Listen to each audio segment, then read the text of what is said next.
Hey everyone, it's Bob Perkins again. Welcome back to the second episode of First Know Your Buyer. Drill, welcome back. Thank you. Last week we talked a little bit about the state of sales, the digital pollution, the numbers game that's going out there, and why it's important to first know your buyer. So let's peel back that phrase, first know your buyer, because it can mean a lot of things to a lot of people. Yeah. So what do you think? I think there's two components of it. One is the maybe more obvious one, which is knowing your buyer, like that part of it, know your buyer. Yeah. For that, I have phrased it as an empathy equation almost. Whether you're talking about your buyer in general, so your persona, or this specific buyer, I like to I'm a very simple thinker. I like to think about the what, the why, and the how of a situation. So actually starting with the why, I just want to know why this person is actually going to give their time to me, whether that's 30 seconds in an initial interaction, or if we've scheduled a demo for a half hour. There's a reason that person's investing that time, and I really need to know it. And I've gone past those calls without actually asking the question, like, why are you here with me today? And you wouldn't believe how many sales reps go through that without really understanding the core driver. They got the meeting on the book. Yeah. They're going to go right for it. So I like to think about the why. That's very important for knowing the buyer. The what is all about the end goal of either that interaction or the whole engagement. You can call it a next step, you can call it a deliverable, but what is that core thing that they're ideally looking for? Again, sounds really common sense, but it has helped me a lot. Just think about those two things to start. And then it's the how, the why, the what, and the how. And this is where Crystal comes in a lot, because we focus a lot on the how of an interaction. Do we do this in a very straightforward way? Do we do this in a more factual, detailed, analytical way? Recognizing that your buyer has those unique preferences is really important and could make or break a deal. So whether that's early in the sales funnel or very late in a negotiation, the how tends to become more important later. But that's the know your buyer part of it. That's great.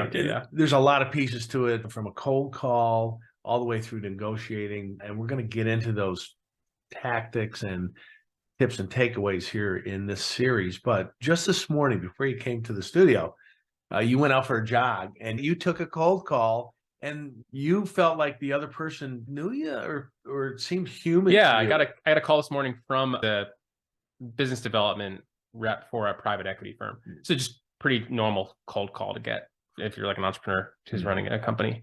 But generally, if someone cold calls me, especially if I'm out like running or something, I'll give them the chance, because I'm not doing anything better anyway. So I'll start asking questions and allow them to give their pitch. Yeah. And the reason I was bringing that up was because this particular rep he got over that hump of letting my guard down. And I don't really know why, because he hadn't done a ton of research. There's something about his pitch early on that allowed me to let my guard down and actually share him I gave him good discovery information about our company for use later. And I don't think it was because of what we would call personalization necessarily. I think it was a certain honesty and an earnestness in how he spoke. He had good reasons for why he wanted to talk to me in the first place.